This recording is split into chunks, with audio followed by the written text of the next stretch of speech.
Utilidade pública.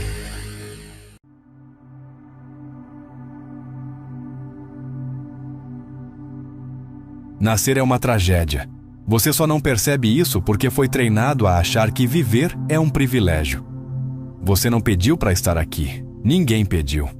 Mas um dia, dois adultos, cansados, confusos ou só seguindo o roteiro, decidiram que gerar outra vida era uma boa ideia. E pior, muitos não foram planejados. Foram apenas o resultado da busca de prazer. Daí resultou você. Não era na verdade para você estar aqui, era para sentir prazer. Ora, sem perguntar nada, jogaram você nesse mundo. Violento, desigual, imprevisível. E agora espera-se que você agradeça por isso. Que chame isso de milagre. Que um dia você repita o ciclo e faça o mesmo com outra pessoa inocente. Mas, e se isso tudo estiver errado? E se colocar alguém no mundo for na verdade um ato brutal camuflado de amor? Não tem nada mais manipulador do que a romantização da vida. Você nasce, chora, aprende a andar, vai para a escola, sofre bullying, descobre que o mundo é injusto, trabalha, adoece, enterra quem ama. E ainda te dizem, coloque um filho nisso aí, vai dar sentido à sua existência. É assim que se perpetua o ciclo, não por maldade, mas porque ninguém tem coragem de admitir.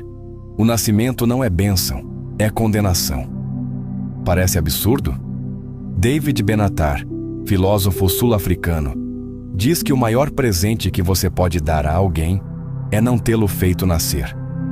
No livro Better Never to Have Been, ele argumenta que o sofrimento é inevitável e o prazer opcional. O não nascido não sente falta da vida. Só quem existe é que sofre. Você quer mesmo ter filhos? Ou só está tentando preencher um vazio que nem sabe de onde vem? Ou está tentando consertar sua própria infância em outra pessoa? A verdade é que muita gente tem filhos por ego, por medo da solidão, por pressão, por tédio. E depois se arrepende, mas não pode falar. Porque dizer, eu me arrependi de ter um filho, transforma você num monstro. Neste vídeo, nós vamos falar sobre aquilo que quase ninguém tem coragem de admitir.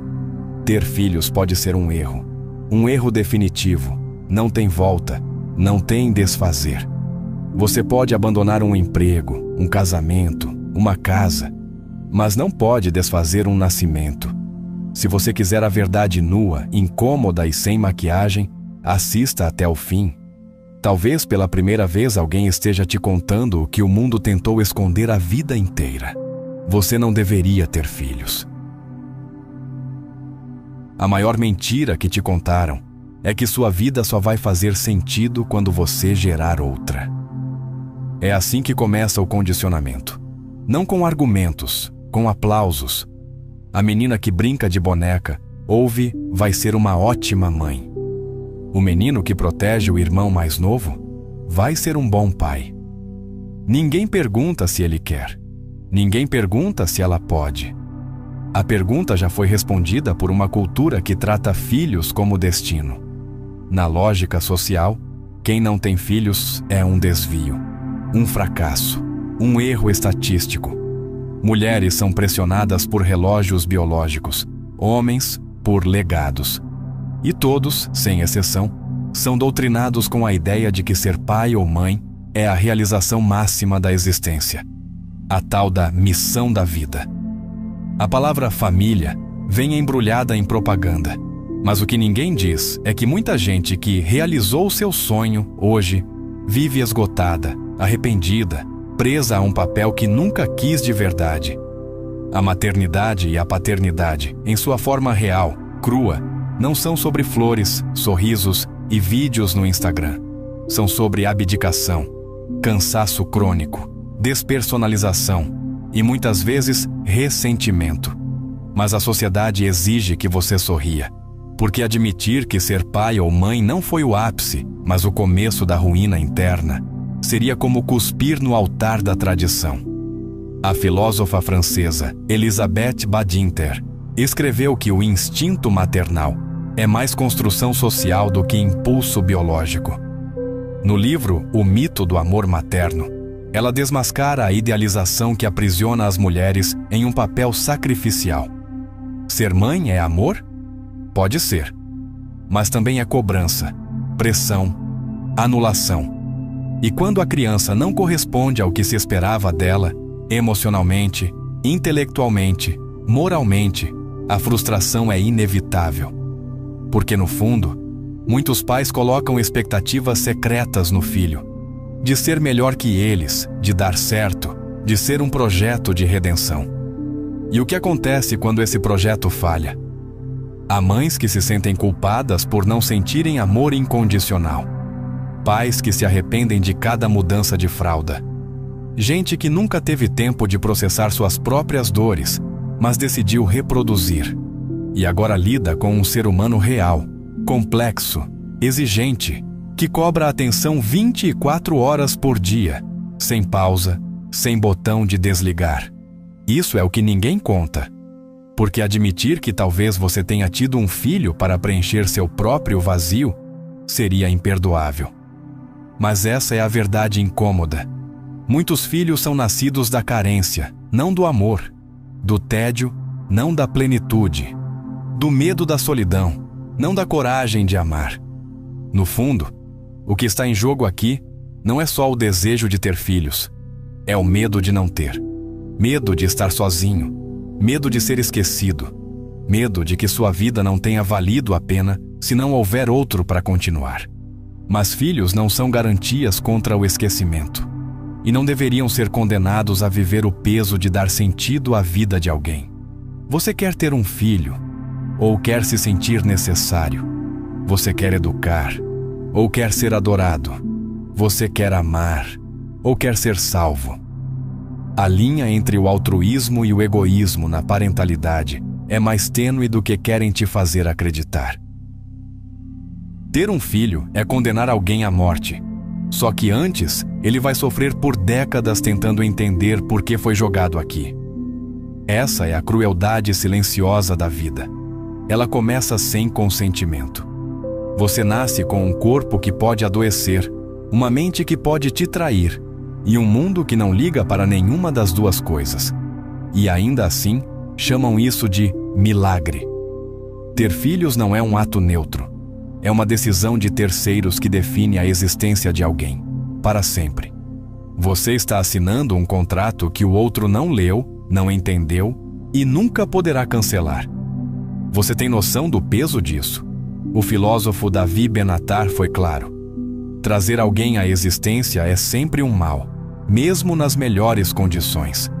Não porque a vida é sempre horrível, mas porque ela contém sofrimento inevitável. E o prazer, ao contrário, é incerto, irregular, instável. Você não pode garantir que seu filho será feliz, mas pode ter certeza de que ele vai sofrer. Ansiedade, luto, doença, desilusão, perda, angústia existencial. Tudo isso já está incluso no pacote de nascer. Você só precisa apertar o botão, ou, no caso, fazer sexo e não usar camisinha. Quando você tem um filho, não está só colocando um bebê fofo no berço. Está assumindo uma responsabilidade moral, emocional, existencial e intransferível.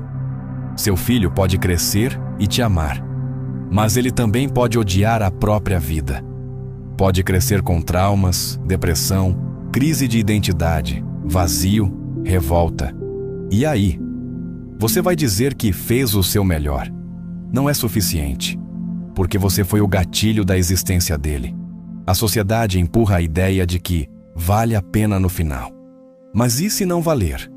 E se a vida que você criou for uma sequência de feridas abertas? E se a pessoa que você colocou no mundo acordar todos os dias desejando que a existência termine? Você pode lidar com essa possibilidade, porque ela existe, e ela é real. Essa não é uma crítica ao cuidado. É uma crítica ao impulso irresponsável de criar alguém sem maturidade emocional, sem preparo psicológico, sem consciência do que isso significa. E ainda chamamos de egoísmo quem decide não ter filhos. Egoísta é quem traz alguém ao mundo sem ter pensado uma única vez nas consequências disso. A frase que tantos dizem, filho é para a vida toda, não é só romântica, é jurídica, filosófica, moral. Você não pode devolver, não pode desistir. E se fizer isso, se ausentar, se falhar, quem paga é o ser que você gerou. A pergunta não é se você quer ter um filho. Você pode carregar o peso de ser o motivo pelo qual outra pessoa sofre, mesmo sem ter feito nada de errado? E aí, vale a pena? Ter filhos em 2025 é como colocar um berço no meio da estrada e torcer para ninguém passar por cima. Essa é a realidade. Só que ninguém tem coragem de chamar as coisas pelo nome, porque se chamasse, teria que admitir que o ato mais celebrado da humanidade, reproduzir, hoje é quase um ato de negação coletiva. Estamos em colapso, crise climática, desigualdade extrema, polarização política, inteligência artificial fora de controle, guerras por água, fome, exílio. O planeta virou um campo de batalha, mas seguimos sorrindo em chás de bebê. Você sabe o que está acontecendo. O planeta está derretendo, o mar está subindo. Milhões estão fugindo de zonas inabitáveis, mas a cultura responde com: vai ser lindo ver seu filho crescer. Crescer onde? No meio de qual ruína? Em 2023, o secretário-geral da ONU, Antônio Guterres, declarou: a era do aquecimento global acabou. Agora é a era da ebulição global. Não é poesia, é dado científico. Nos próximos anos, milhões de pessoas serão deslocadas por desastres naturais. Crianças que nascem hoje terão que enfrentar uma realidade climática que nem seus pais conseguem encarar no noticiário. Você acha mesmo que está dando o melhor ao seu filho ao trazê-lo para esse cenário? A pergunta que ecoa no antinatalismo ambiental é simples. É ético colocar uma criança no mundo quando o futuro é tão instável que nem você consegue planejá-lo para si mesmo? E aqui, o assunto não é só futuro, é presente. A cada 10 segundos, uma criança morre de fome no mundo. Mais de 400 milhões de crianças vivem em áreas de conflito armado. 1 a cada 5 vive em zonas de altíssima poluição, inalando ar tóxico todos os dias. Isso está acontecendo agora. Não se trata de ser apocalíptico. É só que, pela primeira vez na história, sabemos com exatidão científica o tamanho do buraco em que estamos. E mesmo assim, seguimos repetindo: mas eu quero ter a experiência da maternidade. Como se um desejo pessoal anulasse a realidade coletiva. No livro The End of the World is Just the Beginning, Peter Zeihan alerta: a segurança, a estabilidade e a previsibilidade das últimas décadas não voltarão. Você quer mesmo empurrar alguém para dentro dessa curva descendente só porque sonhava com um bebê? É isso que está em jogo. Não é sobre amor, ou família, ou instinto. É sobre responsabilidade diante do fim. Há um silêncio conveniente quando o assunto é futuro, porque encarar os fatos exigiria coragem. E coragem, nesse caso, significa renunciar ao desejo de reproduzir. Significa olhar para o caos lá fora e admitir que, por mais que você deseje amar um filho, não tem como garantir que ele terá um mundo onde isso importe. A verdade é que trazer alguém ao mundo hoje é um salto no escuro. Ou pior, um salto num abismo que você já sabe onde vai dar. Não é o suicida que odeia a vida, é quem coloca outra pessoa dentro dela sem aviso prévio. Isso não é provocação barata, é filosofia pura. Porque a pergunta mais ignorada da existência humana é essa: por que fazer alguém nascer, se viver é inevitavelmente sofrer? Você pode tentar contornar isso dizendo: mas também há beleza. Mas o sofrimento não é opcional. A beleza, sim.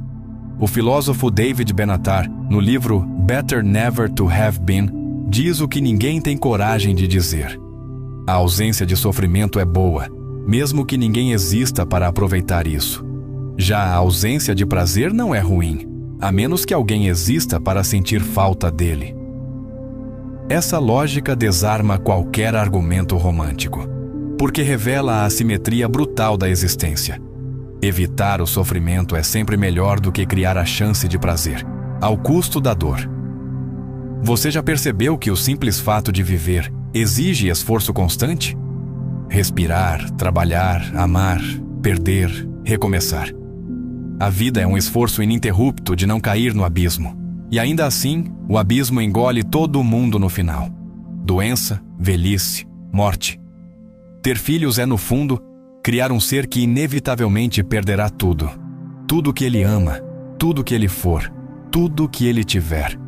Você só não sente o peso disso porque está dentro do jogo. Mas pense, se fosse você, antes de nascer, e alguém dissesse: "Ei, quer entrar numa experiência onde você vai sofrer, adoecer, fracassar e morrer, mas também vai ter alguns bons momentos", você aceitaria? Não. E nem seu filho. Aqui está a perversidade. Você não perguntou. Você decidiu por ele. Porque você queria. Porque você achou que seria bom. Ou pior, porque disseram que era sua hora. E o filho, quando cresce, não tem a quem culpar, porque não pode voltar atrás. Ele tem que lidar com as cartas que recebeu de um jogo que nunca pediu para jogar. A psicanálise já mapeou esse erro. Filhos nascem como extensões narcísicas dos pais. Desejo, projeção, fuga do próprio vazio. O filho como espelho, como redenção, como desculpa para não se suicidar. E a criança cresce com esse peso invisível. Ser a prova viva de que a vida dos pais valeu a pena. O filósofo norueguês Peter Wessel Zapfe, outro pensador antinatalista, escreveu: "A tragédia do homem é que ele tem consciência demais para viver como um animal e instinto demais para viver como um Deus." Ou seja, a consciência humana é um fardo, um tipo de tortura sofisticada. Somos inteligentes o bastante para entender que tudo vai acabar, mas não fortes o suficiente para lidar com isso. E ainda assim, colocamos novos seres no palco. Você pode dizer: "Mas eu amo a vida." Mas você se adaptou a ela, assim como prisioneiros se adaptam às celas, assim como náufragos aprendem a tomar água do mar. O amor pela vida é muitas vezes sobrevivência emocional, não confirmação de que nascer foi uma boa ideia. Ter um filho é um ato irreversível. Você está criando um ser que irá, um dia, chorar, sangrar, enterrar quem ama e implorar para que a dor acabe. Você pode vestir isso de poesia, mas no fim é isso: dor certa, prazer duvidoso. E aí está o argumento final do antinatalismo. A única forma de realmente proteger alguém do sofrimento é não criá-lo. Muita gente não quer um filho, quer uma segunda chance. A frase é simples, mas esconde um abismo. Pais que dizem: "Quero dar ao meu filho tudo o que não tive", nem sempre estão falando de amor. Muitas vezes estão dizendo: "Quero usar meu filho para consertar aquilo que meus pais quebraram em mim." É aí que a criança deixa de ser um ser humano e vira projeto, salvação, escudo, vingança. Um boneco de porcelana em cima do trauma não tratado. A verdade cruel é que a maioria de nós foi criada por pessoas que nunca deveriam ter tido filhos. Gente que reproduziu não por consciência, mas por medo, pressão, rotina, tédio ou ilusão. E agora repete com seus filhos o que jurou nunca fazer. Essa é a herança invisível. O trauma se replica, se adapta, muda de forma, mas permanece vivo. Na obra de Alice Miller, O Drama da Criança Bem Dotada, ela escancara a perversão emocional do ciclo familiar. A criança é usada para satisfazer necessidades emocionais dos pais, enquanto acredita que está sendo amada. Pais que exigem gratidão porque se sacrificaram. Mães que sufocam porque nunca se realizaram como mulheres. Pais que cobram perfeição porque se sentem fracassados. Tudo isso é trauma transgeracional. E ele viaja de útero em útero, de silêncio em silêncio. Muitos filhos nascem de um pacto não verbal. eu te coloco no mundo. Em troca, você me dá sentido. É uma transação emocional injusta e cruel, porque a criança cresce com uma missão secreta: ser motivo de orgulho, ser a cura do pai ausente, ser a alegria da mãe ferida, ser a prova de que a vida dos pais não foi um erro. E tudo isso é peso demais para ombros tão pequenos. A filosofia existencialista de Jean-Paul Sartre afirma: o inferno são os outros. Mas talvez o inferno real seja ser criado por alguém que te vê como solução, não como indivíduo. O filho que não pode errar porque a mãe sacrificou a vida por ele. O filho que tem que ser feliz, porque se não for, o pai fracassou. Isso não é amor. Isso é aprisionamento afetivo. Quando você não trata suas feridas, você vira seus pais, com sotaque novo. Você grita diferente, mas pelo mesmo motivo. Você educa com discurso moderno, mas com o mesmo medo arcaico. Você acha que está salvando, mas está só repetindo com mais elegância. Trauma não tratado vira doutrina familiar e se camufla bem, com boas intenções, com festas de aniversário, com frases como "eu só quero o melhor para você". Mas o melhor vem sempre carregado do pior que os pais não enxergaram em si mesmos. Ter um filho não resolve sua dor, só aumenta o alcance dela. E o ciclo se fecha assim: alguém quebrado tentando consertar a própria história em cima de uma criança que nem sabe o que está acontecendo. A pergunta que corta fundo aqui não é se você quer um filho. É: você está pronto para não usá-lo como anestesia para seus próprios vazios? Porque se não estiver, ter um filho pode ser só mais uma forma sofisticada de continuar machucando sem perceber. Nascer é entrar num jogo que você não escolheu. Ter filhos é empurrar alguém para esse tabuleiro sem saber se ele vai conseguir jogar. O que falamos aqui não é ódio à vida, é consciência, é amor radical, o tipo de amor que não romantiza, que pensa antes de agir, que tem coragem de parar o ciclo quando precisa. Se esse vídeo mexeu com você, se te provocou, te doeu ou te trouxe clareza, você já ajudou só por estar aqui. De verdade. Assistir, refletir, compartilhar, isso já é uma forma poderosa de apoio.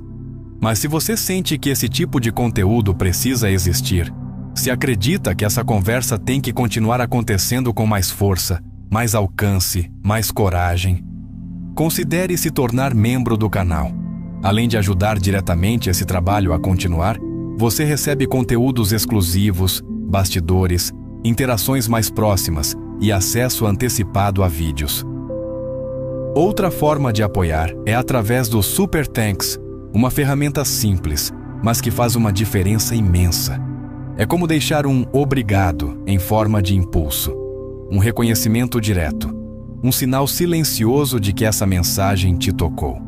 Nada disso é obrigação. Mas se algo aqui te atravessou e você quiser retribuir, é assim que você pode. E se não puder agora, tudo bem. Só por ter ficado até aqui, você já faz parte disso. Esse canal é para quem pensa, sente e questiona. E só cresce porque você existe aí do outro lado. Obrigado por estar aqui, de verdade.